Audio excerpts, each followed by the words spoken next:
हमारे भारत देश में अगर हम जस्ट पिछली जनरेशन में चले जाएं तो एक इंसान सबसे ज्यादा अगर किसी चीज से डरता था या डरता है वो है उसके माँ बाप। ये भूत वूत तो सब बाद में आते हैं। सबसे पहले इंसान को डर लगता था अपने पिताजी से। जी हाँ, मेरे तो कुछ ऐसे दोस्त भी रहे हुए हैं जिनके पिताजी अगर गुस्से में आ जाए तो खड़े खड़े पेंट में सूसू कर दिया करते थे। और आई होप आपके भी ऐसे दोस्त या तो होंगे या फिर रहे होंगे। अगर आपके वैसे दोस्त हैं तो कमेंट सेक्शन में जरूर बताएं। और हमारी आज की जो कहानी है वो भी एक ऐसे इंसान की है जो अपने माँ बाप से बहुत डरता था। उसके मन में क्या है, वो क्या करना चाहता है, ये सब बताने में वो बहुत घबराता था। हमारी आज की कहानी गोरखपुर यूपी से है और ये इंसिडेंट हमसे शेयर किया है सविता जी ने। और यहाँ पे जो भी कुछ हुआ वो उनके परिवार में हुआ, उनकी बेटे और बहू के बीच में हुआ। और आज के इस इंसिडेंट से, इस कहानी से आपको ये जानने को मिलेगा कि कई बार इंसान अपनी बात मनवाने के लिए किस हद तक पहुंच सकता है, जबकि वो जो काम करवाना चाहता था वो सिंपल बातचीत होकर भी हो सकता था।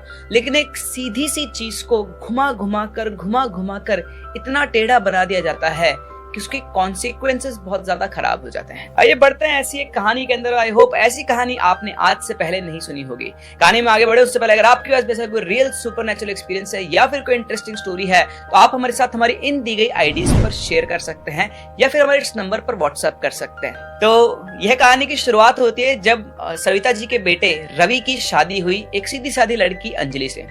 अंजलि सुंदर सुशील लड़की, आते उसने पूरे घर परिवार की जिम्मेदारी उठा ली थी और घर का सारा काम करना, अपने सास ससुर का ध्यान रखना।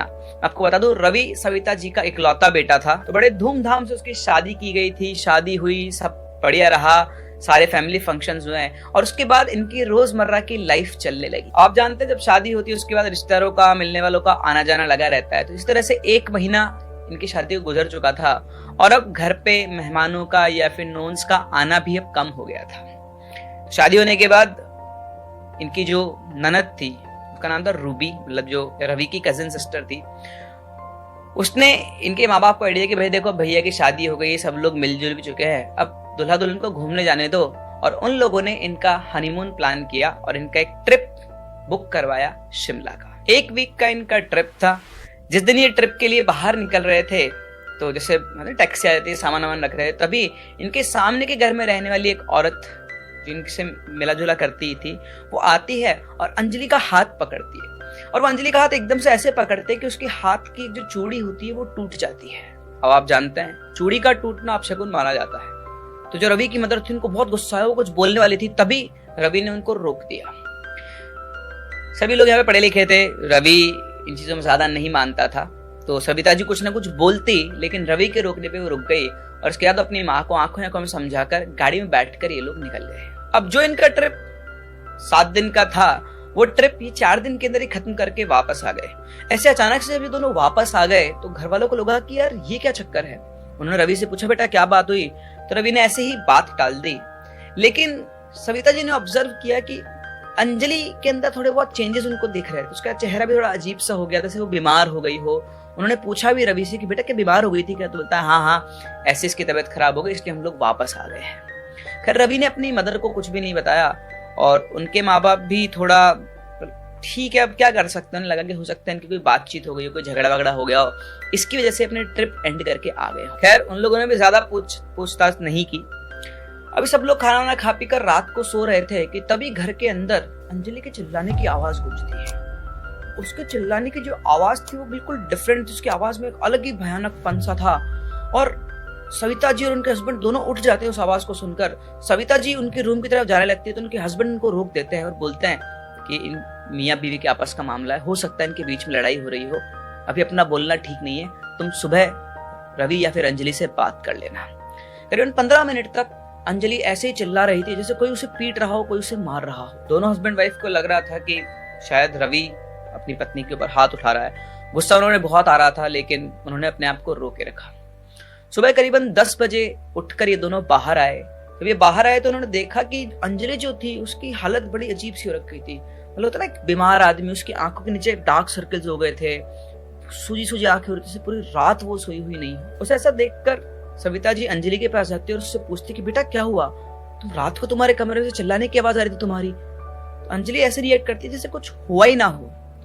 उनको कुछ समझ में नहीं आता है। वो रवि से जाकर पूछती है तो रवि उनकी बात को टालकर ऑफिस जल्दी जाना है ये बोलकर वहां से निकल जाता है। उस दिन घर में एक अजीब सी शांति थी।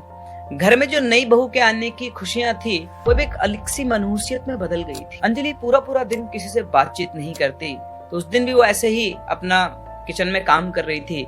तभी इनकी जो कजिन सिस्टर थी रूबी, वो वहां पर आती है और आकर मतलब कुछ खाने वाने के लिए निकालना शुरू करती है। रूबी बेसिकली इनके साथ ही रहा करती थी, अपनी पढ़ाई वगैरह कर रही थी, तो खाने के लिए सामान निकाल रही थी। तभी उसे एक अजीब सी हंसी की आवाज आती है। वो सोचती है कि शायद अंजलि जो है वो हेडफोन लगाकर कोई वीडियो वगैरह देख रही है, तो वो इग्नोर करती है। 2-3 बार उसे वो हंसी की आवाज आती है, तो वापस से घूमकर देखती तो वो देखती है कि अंजलि ऐसे स्लैब पर अपने फिंगर को रखकर उस पर चाकू मार रही है और हंस रही है, और उस फिंगर से कटने की वजह से खून निकल के उस स्लैब के ऊपर इकट्ठा हो गया है। ये देखकर फटाफट से भागते चिल्लाती है और सविता जी को बुलाती है। ये दोनों उसको पकड़कर हॉल में सोफे पे लेके जाते हैं, वहां बैठकर उसकी पट्टी वगैरह करते हैं। पूरे टाइम अंजलि बिल्कुल शांत बैठी हुई थी। सविता जी उससे बार बार पूछ रही थी, लेकिन वो कोई भी जवाब नहीं दे रही थी। अब जैसे ही रूबी उनकी पट्टी कर रही थी, उसकी बहू की मतलब अंजलि की, तो एकदम से उसको धक्का देती है और उसकी उंगली से जो खून आ रहा था उसको से चूसने लगती है और चूसकर उन दोनों को अलग सा ही एक्सप्रेशन देती है। सविता जी को ऐसा लग रहा था कि अंजलि पागलों की तरह बिहेव करी, शायद ये मेंटली डिस्टर्ब हो गई है, और वो बहुत परेशान हो गई। उन्हें लगा कि कहीं इस लड़की में कोई प्रॉब्लम तो नहीं है, कहीं ये पागल वागल तो नहीं है। शुरू में तो ये ठीक रही और अब इसने अपने रंग दिखाना शुरू कर दिए हैं। शायद इसीलिए रवि भी ट्रिप से जल्दी ही आ गया, शायद उसे भी पता लग गया हो कि ये लड़की मेंटली डिस्टर्ब है। उनके दिमाग में बहुत सारे सवाल घूम रहे थे। उन्होंने फटाफट से रवि को फोन किया, सारी बात बताई और उससे कहा कि तू जल्दी से जल्दी घर पे आ। रवि ऑफिस से वापस आता है। उसके वापस आने के बाद सविता जी उसको सारी बात बताती है, उससे पूछती है जोर डालकर इस बार कि बता, तुम लोग जब ट्रिप पे गए थे तो क्या हुआ? तो उसने बताया कि जैसा ये यहाँ पर कर रही है वैसा ही वहां पर भी करती थी। एकदम से उठकर चिल्लाने लग जाती थी, पूरे टाइम रात को चिल्लाती थी, चुप करो तो मानती नहीं थी। होटल वाले जो लोग थे, बाकी लोग, उन्होंने कंप्लेन कर दी। दिन में भी ऐसा नहीं था कि शांत बैठती हो, कभी एकदम से हंसने लग जाती अजीब सी आवाज में, कभी रोने लग जाती। इस वजह से वो ट्रिप कैंसिल करके मैं चुपचाप यहाँ पर आ गया। सविता जी बोलती, तूने बात पहले मुझे क्यों नहीं बताई? उसने कहा कि मुझे लगा आप लोग मेरी बात का विश्वास तो करोगे नहीं, अपने आप ही जब होगा तो खुद देख लोगे। सविता जी ने रवि से कहा, एक काम कर, इसको कुछ टाइम के लिए इसके मायके छोड़ के आ जा। रवि भी उसकी हरकतों से थोड़ा परेशान हो चुका था, उसे समझ में नहीं आ रहा था क्या करना है, तो उसने यही किया। वो अंजलि को उसकी मायके छोड़ के आ गया और करीबन 20-25 दिन अपने मायके रही अंजलि। तब तक इन घर में बिल्कुल शांति रही। उसके बाद एक दिन अंजलि खुद से ही वापस घर पे आ गई। उसने सविता जी से और सबसे माफी मांगी और कहा कि मैं आगे से इस चीज का ध्यान रखूंगी कि ऐसा कुछ भी ना हो, मैं अकेले नहीं रह सकती हूँ। वहां पर भी सब लोग मुझे टोकते हैं कि तू ससुराल से इतनी जल्दी क्यों आ गई है, कुछ दिन तो मैंने गुजार लिए, लेकिन मैं वापस आना चाहती हूँ। सविता जी को भी उसके ऊपर दया आ गई। उन्होंने कहा कि चल ठीक है, तू वापस आ जा, रह ले, पर अच्छे से रहना बेटा, ये सब तुझे क्या होता है, कुछ प्रॉब्लम है तो हमें बता। तो बोलती नहीं मुझे कोई प्रॉब्लम नहीं है। फिर वो आई, करीबन 4-5 दिन अंजलि बिल्कुल ठीक रही, लेकिन 4-5 दिन के बाद उसका वापस से वही नाटक शुरू हो गया। उस दिन रात को सभी लोग सो रहे थे और फिर से घर के अंदर अंजलि के रोने की आवाज गूंजी, और इस बार अंजलि घर के अंदर भागती दौड़ती हर कमरे का जो दरवाजा था उसे पीट रही थी बार बार, और उसकी आवाज सुनकर सारे के सारे लोग घर के अंदर जमा हो गए। और वहां अंजलि बीच आंगन में बैठी हुई थी, उसकी साड़ी कपड़े कहाँ जा रहे थे उसे कोई होश नहीं है, और बस वो कभी रो रही थी, कभी जोर जोर से हंस रही थी, कभी रो रही थी, कभी जोर जोर से हंस रही थी। और करीबन आधे पौन घंटे तक उसका यही चलता रहा, और सारे घर वाले खड़े होकर एक दूसरे को और उसको देख रहे थे कि आखिर इसको प्रॉब्लम क्या है। जैसे तैसे उन्होंने रात काटी, और सुबह होते ही सविता जी रवि को बुलाती और बोलती कि बेटा, मुझे ऐसा लगता है कि इस लड़की के ऊपर कोई ऊपर का साया है, कुछ ना कुछ प्रॉब्लम तो इसको, या तो ये पागल है, मेंटली डिस्टर्ब है, या फिर इसके ऊपर कोई ऊपरी साया है। तो रवि ने कहा कि मेंटली तो मुझे माँ ये नहीं लगती, क्योंकि चीज़ों का बहुत सही ये काम करती है, जवाब देती है, पता नहीं अभी इसको क्या लगा है। आप सही कह रही हो, काम करता हूँ, मैं किसी पंडित या तांत्रिक को बुला कर लाता। तो उसकी माँ कहती कि हाँ बेटा, जितना जल्दी हो सकता तो आज जा और किसी अच्छे तांत्रिक को लेकर आ। थोड़ी देर बाद रवि आता और अपनी माँ को, उनके एक जानकार पंडित जी थे जिनकी उनकी माँ भी जानती थी, उनके घर में पूजा वगैरह अच्छे से किया करते थे और वो सब तंत्र विद्या का भी उनको ज्ञान था, उनके पास लेकर जाता है। वो सारी बात उनको बताते हैं। तो वो पहले तो उनके घर पे आने से मना कर दे कि मैं तुम्हारे घर तो नहीं आऊंगा, तुम एक काम करो, अपने घर में एक मुट्ठी चावल अपनी बहू को छुआ कर या उसके हाथ से लेकर मुझे यहाँ पे ला कर दे दो, फिर मैं देखता हूँ कि क्या प्रॉब्लम है। सविता जी ऐसे ही करती है। वो घर पर आती है और अंजलि से बोलती है कि बेटा, मुझे एक मुट्ठी चावल लाकर दे दे। अंजलि उनके कहे अनुसार उनको चावल लाके दे देती है। उन चावल को लेकर वो उन बाबा के पास पहुंचती है और उन्हें देती है। वो चावल हाथ में लेते बाबा यूं फेंक देते हैं और बोलते हैं, तुम्हारी बहू के ऊपर किसी ने मारण क्रिया की है। ये बात सुनकर वो चौंक जाती है कि मारण क्रिया।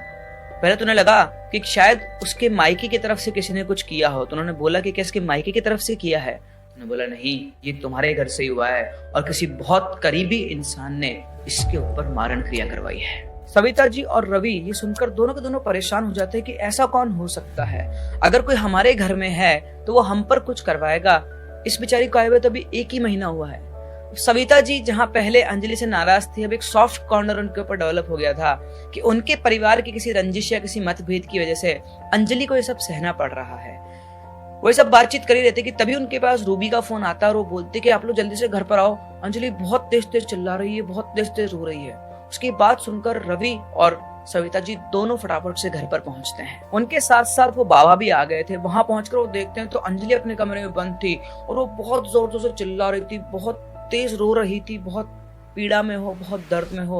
और एक ही बात वो बार बार चिल्ला चिल्ला कर बोल रही थी, मुझे छोड़ दो, मुझे बहुत तेज दर्द हो रहा है, मुझे छोड़ दो, मुझे बहुत तेज दर्द हो रहा है। वो बाबा तुरंत उस कमरे का गेट तोड़ने को बोलते हैं। गेट तोड़ा जाता है और अंदर जाकर देखते हैं तो अंजलि फर्श के ऊपर पड़ी हुई थी और उसके मुंह से खून निकल रहा था। ये देखते हुए सबसे पहले हॉस्पिटल ले जाया जाता है। हॉस्पिटल में जाके पता लगता है कि शायद गिरने की वजह से उसके यहाँ पे होंठ वगैरह पे चोट आ गई थी, जिसकी वजह से थोड़ी बहुत ब्लीडिंग हुई थी। इसके बाद उसे हॉस्पिटल से वापस लाया जाता है। वहां पर वो बाबा अब भी बैठे थे और सभी परिवार वाले बैठकर बातचीत करके सोच रहे थे। तो उन बाबा ने कहा कि जब तक ये पता नहीं चल जाता कि किसने क्रिया की है, इस क्रिया का तोड़ नहीं हो सकता। हमें पहले पता करना पड़ेगा कि आखिर ये मारण क्रिया की किसने है। तभी सविता जी को याद आता है, वो बताती है कि जिस दिन ये लोग ना घूमने के लिए जा रहे थे तो एक सामने औरत रहती है, वो अंजलि का हाथ उसने पकड़ा था और उससे उसकी चूड़ियां टूट गई थी, कहीं वो तो नहीं है। तो बाबा कहते हैं कि ऐसे हम सीधा किसी पर शक नहीं कर सकते, काम करते हैं, मैं अपने गुरुजी से मिलकर आता हूँ, वो कुछ ना कुछ उपाय बताएंगे। अगले दिन वो जो बाबा थे वो वापस आते हैं। एक अंडा उनके हाथ में था और उस अंडे को लेकर वो सबसे पहले अंजलि के कमरे में जाते हैं। अंजलि बिस्तर पर लेटी हुई थी, उसको नींद की दवाइयां दी हुई थी ताकि वो वापस से उस तरह से बिहेव ना करे। उसके चारों तरफ उस अंडे को घुमाते हैं। उसके बाद पूरे घर के अंदर घूमते हैं और घर से निकलते टाइम वो उस अंडे को घर के बाहर रख जाते हैं, मतलब देहली जो होती है ना उसके साइड में। और सविता जी से कहकर जाते हैं कि आप लोग अपने घर में अपने आसपास ध्यान रखना, अगर आपके घर में आपके आसपास किसी को भी खून की उल्टियां हो तो समझ जाना ये मारण क्रिया उसी ने की है। ये सब बोलकर वो बाबा वहां से चले जाते हैं। अब सबके सब लोग इंतजार करते हैं कि आखिर खून की उल्टियां होगी किसको। पहले तो उन्हें लग रहा था कि ऐसा कैसे हो सकता है, लेकिन उनको बहुत ज्यादा देर इंतजार नहीं करना पड़ा। शाम होते होते इनके सामने एक लड़की रहती थी रीमा, जिसे खून की उल्टियां शुरू हुई और उन्हें ये बात ऐसे पता लगी कि उसकी माँ दौड़ती हुई रवि के पास आई और आकर बोली कि बेटा रीमा को खून की उल्टी और इसको जल्दी से हॉस्पिटल लेकर चलो। ये सब उनके लिए अनएक्सपेक्टेड था क्योंकि रीमा रवि की बचपन की फ्रेंड थी और वो इनके घर में बेटी की तरह ही आया जाया करती थी। उन्हें लीस्ट एक्सपेक्टेड था कि रीमा ये सब करवा सकती है। रवि उनके साथ रीमा को डॉक्टर के लेके जाता है, चेकअप वगैरह करवा के वो वापस ले आता है। तो ऐसा कोई घबराने वाली बात नहीं थी। उसको छोड़कर वो सविता जी के पास आता है और उनको बताता है कि किस तरह से उस लड़की को खून की उल्टी हुई है। और इतना सुनकर ये दोनों के दोनों बाबा के पास पहुंचते हैं। उनको जाकर बताते हैं कि उनके सामने रहने वाली लड़की रीमा को खून की उल्टियां हुई है और जैसा आपने कहा था उसी ने ये मारण क्रिया करवाई है। तो बाबा कहते हैं कि अब जब ये पता लग गया है कि मारण क्रिया किसने की है तो हमें इसकी काट करनी होगी।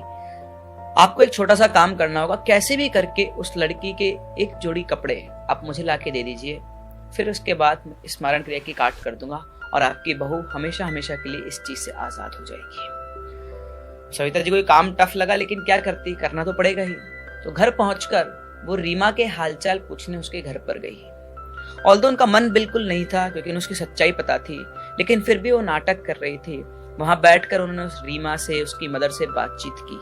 वहां पहुंचने के बाद जो रीमा की मदर थी वो उनके लिए पानी वगैरह लेने जाती है उठकर। तभी जो रीमा थी वो सविता जी से बोलती है, आंटी आपको याद है आपने कहा था कि आप रवि की शादी मुझसे करवाओगे, लेकिन आपने रवि की शादी अंजलि से करवा दी और शायद ये सब इसीलिए हो रहा है कि आप रवि का अंजलि से तलाक करवा दो और मुझसे उसकी शादी करवा दो। उसकी बात सुनकर सविता जी शॉक्ड रह गई और अब उन्हें कंफर्म हो गया था कि इस चक्कर में इसने अंजलि के ऊपर मारण क्रिया की है। वो वहां से उठती है और जाते टाइम वो जब घर से गुजरे तो देखती है कि एक तार पर जो कपड़े सूख रहे थे उसमें रीमा के कपड़े भी सूख रहे थे। वो चुपचाप आंख बचाकर वहां से 2 कपड़े खींचती है और उस घर से निकल जाती है। अब उस रात वो बाबा सविता जी के घर पर आते हैं। घर पर आने के बाद उन्हें वो कपड़े देती है। अंजलि अंदर रूम में सोई हुई थी, करीबन रात को वही 12 साढ़े 12 बजे के आसपास का टाइम था। वो बाबा अंदर जाते हैं, अंजलि के ऊपर से उन कपड़ों को ऐसे घुमाते हैं। वो बाबा जब आए थे तो अपने साथ एक बकरी को लेकर आए थे छोटी। आने के बाद वो आंगन में बैठते हैं, पूजा वगैरह करते हैं और वो कपड़े जो थे उस बकरी को पहना देते हैं। उसको पहनाने के बाद उसे तिलक वगैरह लगाते हैं, उसके ऊपर कुछ सिंदूर वगैरह सब फेंकते हैं और अपनी पूजा शुरू करते हैं। सविता जी की आंखों के सामने सामने थोड़ी देर में वो बकरी छटपटाने लगती है और छटपटाते छटपटाते उसकी मौत हो जाती है। उसके मरने के बाद वो बाबा रवि से कहते हैं कि इसको ले जाओ और कहीं सुनसान इलाके में ले जाकर इसको दफन कर दो। रवि वैसा ही करता है। करीबन 1-1.5 घंटे के बाद रवि वापस आता है। उसके आने तक सारा पूजा वगैरह का सामान समेट लिया गया था और सब लोग उसी का इंतजार कर रहे थे। तब वो बाबा बताते हैं अंजलि के ऊपर जो मारण क्रिया की गई थी उसका असर होना शुरू हो गया था और वो सीधा अंजलि के शरीर से इस क्रिया को नहीं हटा सकते थे, उसमें उसकी जान भी जा सकती थी। इसलिए उन्होंने इस बकरी का सहारा लिया और अगर वो इस क्रिया को सीधे हटाने की कोशिश करते तो उस इंसान की जान चली जाती जिसने क्रिया की थी, क्योंकि उसके ऊपर वापस चली जाती और वो किसी इंसान की जान लेना नहीं चाहते थे। इसलिए उन्होंने बकरी को रीमा के कपड़े पहनाए और उसके ऊपर उस क्रिया को उतार दिया जिससे उस बकरी की मौत हो गई। इसके बाद उन बाबा ने एक और बात कही। उन्होंने कहा कि सविता जी, अब जो मैं कहने जा रहा हूं उसे ध्यान से सुनिएगा। ये आपके लिए थोड़ा सा मुश्किल हो सकता है लेकिन ये जरूरी है। आपको अपने बेटे बहू को अपने से थोड़ा दूर भेजना होगा, तभी इनका वंश चल पाएगा, वरना ये हमेशा इसी तरह से परेशान रहेंगे। क्योंकि क्रिया तो खत्म हो गई लेकिन इसका असर खत्म होने में समय लगेगा। कम से कम 2 से 3 साल आपको अपने बेटे बहू को इस घर से अलग रखना होगा। उनकी बात सुनकर सविता जी परेशान हो जाती है। उनका इकलौता बेटा जिसकी अभी भी शादी हुई है उसे कैसे अलग कर सकती है। वो बाबा फिर बोलते हैं कि अगर ऐसा नहीं हुआ तो ऐसा हो सकता है कि अंजलि के ऊपर चीजें वापस से हावी होना शुरू कर दें। बाकी आप समझदार हैं, मैं यहाँ से चलता हूँ। अब उनके जाने के बाद जहाँ एक संकट टला था, दूसरा संकट सविता जी के ऊपर आ गया। उन्होंने कभी सपने में नहीं सोचा था कि शादी होने के बाद अपने बच्चे को अपने से अलग करेंगी। वो बहुत परेशान थे और जैसा उन बाबा ने कहा था 10-15 दिन के अंदर वैसा ही वापस से शुरू हो गया। अंजलि फिर से बहुत स्ट्रेंज बिहेव करने लगी। कई बार बैठे बैठे वो रोने लगती, कई बार हंसने लगती, काम करने को कहो तो लड़ने पर उतार हो जाती। बहुत जिद्दी वो हो चुकी थी, घर का माहौल उसने अजीब सा कर दिया था और सविता जी इन सब चीजों से बहुत ज्यादा परेशान थी। एक दिन ऐसे ही परेशान अपना मुंह लटकाकर वो अपने घर के बाहर शाम को बैठी हुई थी कि तभी उनके पड़ोस में रहने वाली एक लेडी सीमा जी उनके पास आती है और उनसे पूछती कि दीदी आप बहुत परेशान हो, मुझे पता है आपके घर में प्रॉब्लम चल रही है, लेकिन क्या इसका कोई सोल्यूशन नहीं मिला। सविता जी ने बताया कि उन्होंने सब कुछ इलाज करवा लिया लेकिन उनकी बहू ठीक ही नहीं हो रही और बहुत परेशान है। जब से बच्चे की शादी हुई है कुछ ना कुछ घर में संकट चल ही रहा है। तो उन्होंने कहा कि मेरे पहचान के एक बाबा बहुत पहुंचे हुए हैं और वो आपका इस चीज का प्रॉब्लम का सोल्यूशन कर देंगे, आप मेरे साथ चलो, मैं आपको अभी मिलवाती हूँ। और सविता जी जाने को तैयार नहीं थी। उन्होंने कहा कि सब तो मैंने करवा लिया है, बाबा से कुछ भी नहीं होता है, पैसा भी खर्च हो गया, टाइम भी गया, लेकिन कुछ भी नहीं हुआ। उन्होंने कहा कि आप एक बार मेरे कहने से चलो। वो ऐसे नॉर्मल इंसान नहीं, वो बहुत पहुंचे हुए इंसान है और मुझे पक्का पता है कि आपके घर की प्रॉब्लम को सॉल्व जरूर कर देंगे। सविता जी कहते हैं अच्छा ठीक है, अगर आपको इतना विश्वास है तो चलते हैं। तो वो उनसे फोन करके बात करती, बाबा से टाइम लेती है। उन्होंने कहा था कि भाई आप अपने बच्चों की और अपनी कुंडली भी साथ में लेकर आए और इस तरह से सविता जी उन बाबा से मिलने पहुंचती है। वो उनसे पूरी बात सुनते हैं, क्या हुआ घर में, कैसे हुआ। उसके बाद वो अंजलि की, रवि की और इनकी सारे मतलब तीनों की ही कुंडली देखते हैं और बहुत सोच विचार करने के बाद वो कहते हैं एक बार ये देखना पड़ेगा कि आखिर है क्या है और क्या नहीं है। तो वो एक ताबीज लेते हैं। वो ताबीज सविता जी को देते हैं और कहते हैं कि ये आप अपनी बहू के गले में बांध देना। इस ताबीज को बांधने के थोड़ी देर बाद अगर वो चिल्लाना शुरू कर दे तो आप समझ लेना कि कोई ना कोई गड़बड़ है और उसके बाद ही हम लोग आगे की कार्यवाही शुरू करेंगे। सविता जी जाती है, घर में सबको ये बात बताती है और रवि से कहती है कि बेटा ये धागा तो अंजलि के गले पे बांध दे, बस उसको बताना मत कुछ भी। और सविता जी ने भी अंजलि को कुछ भी नहीं बताया था। अब रवि जाता है और अपनी वाइफ के गले में वो धागा बांध देता है और धागा बांधने के 5 मिनट के अंदर ये बहुत तेज तेज चिल्लाने लगती है, इस तरह से गले के अंदर कुछ चल रहा हो। रवि इसको देखते ही भाग के जाता है, उस धागे को तोड़ता है, फेंकता और बोलता है कि माँ तुम पागल हो गई हो, ये जाने कहां से धागा लेकर आ गई हो, क्यों परेशान कर रही है उसको? सविता जी बोलती परेशान कर रही हूँ बेटा, परेशान तो उसने कर रखा है, मैं तो बस इसे ठीक करवाना चाहती हूँ। रवि गुस्से में बोलता नहीं कराना मुझे कुछ ठीक भी, आप लोग ऐसा करोगे तो मैं आप लोगों से अलग हो जाऊंगा। सविता जी कहती है अलग हो जाऊंगा मतलब? तो आपको याद नहीं कि वो बाबा कहकर गए थे कि अगर आप इनको सही सलामत रखना चाहते हो तो कुछ टाइम के लिए आपको इन लोगों को अपने आप से अलग करना होगा। लेकिन आप पता नहीं किस बाबा के पास पहुंच गए और नया से फिर से कोई इलाज लेकर आ गई। इस तरह से माँ बेटे के अंदर तू मैं हुई और खैर फिर मामला शांत हुआ। दोनों नाराज होकर एक दूसरे अपने अपने कमरों के अंदर चले गए। अगले दिन सविता जी फिर से उन बाबा के पास जाती है और जाकर बोलती है कि जैसे मैं वो धागा उसके गले पे बंधा और बहुत तेज चलाने लग गई और उसके बाद मेरे बेटे ने उसका वो धागा खोल दिया।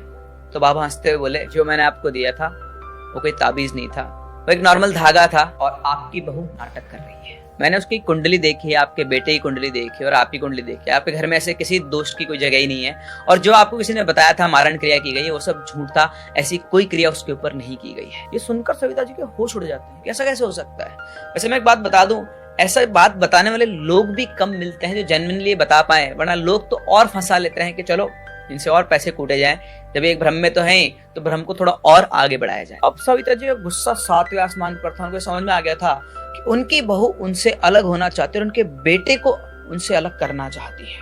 वो सीधी तिलमिलाते हुए घर पहुंचती है। घर पहुंच के सबको ये बात बताती है और रवि से बोलती है रवि इसको अपनी माँ के यहाँ छोड़ के आ, मुझे नहीं चाहिए ऐसी बहू जो मेरे बेटे को मुझसे अलग करना चाहती हो। उस टाइम पर अंजलि कुछ भी नहीं बोलती और चुपचाप रवि के साथ अपने मायके चली जाती है। करीबन 20-25 दिन वहां गुजारने के बाद वो वापस से इनके घर पर आती है और आकर सविता जी से बात करती है। सविता जी उसको देखते गुस्से में हो जाती है, पर वो आते उनके पैर पकड़ लेती है और उनसे माफी मांगते बोलती है कि माँ जी ये जो भी कुछ था ये सब कुछ नाटक था और ये नाटक मैं आपके बेटे रवि के कहने पर कर रही थी। पहले तो उनको उसकी बात पे विश्वास ही नहीं होता कि मेरा बेटा ऐसे नाटक कैसे कर सकता है, लेकिन फिर अंजलि सारी पोल पट्टी खोलना शुरू करती है। उसने बताया कि रवि चाहता था कि वो आप लोगों से अलग हो क्योंकि इस घर के अंदर बंदिशें बहुत है। वो अपनी लाइफ को फ्रीडम से जीना चाहता था। आप हर छोटी छोटी चीज में उसके इंटरफेयर करते हो और बिल्कुल उसकी माँ बिल्कुल वैसे जैसे बचपन से उसे पाला था, हर छोटी छोटी चीज का ध्यान रखना। लेकिन बच्चे बड़े होने के बाद इतना इंटरफेरेंस सहन नहीं करते हैं और शादी होने के बाद तो और भी ज्यादा। और कई लोगों को शादी होने के बाद अपनी एक अलग फ्रीडम चाहिए होती है, उन्हें अलग रहना होता है, अपने हिसाब से जीना होता है। लेकिन वहां एक माँ का प्यार था, वहां एक बच्चे की फ्रीडम थी। तो रवि ने सब कुछ प्लान किया था। उसी ने अंजलि से कहा था कि कुछ दिनों में हम लोग यहाँ से अलग हो जाएंगे और अपने हिसाब से जिएंगे, इसीलिए तुमको मेरा साथ देना होगा। उसने कन्विंस किया समाओ अंजलि को और फिर इन्होंने शिमला ट्रिप से वो नाटक शुरू किया। वो जो तांत्रिक था पहला, वो उसको रवि ने सेट किया। रीमा रवि की बचपन से बहुत अच्छी दोस्त थी, उसने उससे हेल्प मांगी, वो भी उसके इस प्लान में उसके साथ इंडल्ज हुई और इस तरह से अंजलि ने हर एक बात उसकी माँ को समझाई। शुरू में तो सविता जी को भी लगा कि अंजलि ही झूठ बोल रही है, बट फिर अंजलि ने बताया कि आपने वो जो ताबीज लाके दिया था उसके बारे में मुझे कुछ भी नहीं पता था। मुझे रवि ने आके बताया था कि इस ताबीज को पहन के तुम चिल्ला देना क्योंकि माँ किसी तांत्रिक से इस ताबीज को लेकर आई है, इससे उनको कंफर्म हो जाएगा कि तुम्हारे अंदर कुछ ना कुछ प्रॉब्लम है और फिर वो शायद हम लोगों को अलग रहने के लिए बोल देगी, जैसा पिछली बार तांत्रिक ने कहा था। और इस प्लान के हिसाब से उसने ये काम किया था। लेकिन सारा पासा उल्टा पड़ गया जब आप जिन तांत्रिक के पास गई थी उन्होंने आपको सच्चाई बता दी। इस तरह से सविता जी का दिमाग बिल्कुल खराब हो गया, बिल्कुल भरोसा उठ गया उनका अपने बच्चे के ऊपर से कि उनके बेटे को अगर उनसे अलग रहना था तो वो खुद आके उनसे बोल सकता था। ये सब नाटक करने की क्या जरूरत थी। तो अंजलि ने बताया कि वो आपसे बहुत डरते हैं, उन्हें ऐसा पता है, उन्हें ऐसा लगता है कि आप कभी भी इस बात के लिए राजी नहीं होंगे कि वो या हम दोनों आपसे अलग रह सके। मैं आपसे अलग रहना नहीं चाहती हूँ, वही आपसे अलग रहना चाहते हैं। मैं इस घर में बहुत खुश हूँ, सब लोग मुझे प्यार करते हैं। शुरू का 1 महीना जो मेरा गुजरा वो बहुत अच्छा था और मुझे इस चीज से कोई दिक्कत नहीं है। इसके बाद सविता जी रवि के साथ बैठती हैं, उसको सारी बात समझाती हैं। रवि भी अपने मन की सारी बातें उनसे करता है कि किस तरह से उसको भी थोड़ी बहुत फ्रीडम चाहिए, उसकी लाइफ है, ये सब कुछ है।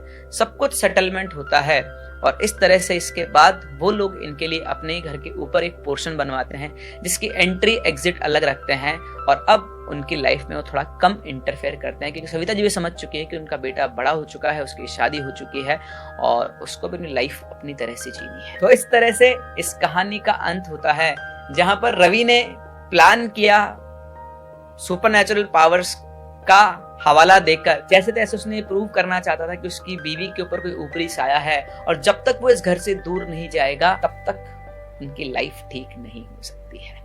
तो देखा आपने लोग कहाँ कहाँ किस किस तरह से प्लान कर लेते हैं। आपको क्या लगता है कि ऐसी प्लानिंग भी सक्सेसफुल हो सकती है? अपने व्यूज कमेंट सेक्शन में हमें जरूर बताएं। हम लोग मिलते हैं अपनी अगली कहानी में, तब तक keep loving and keep listening.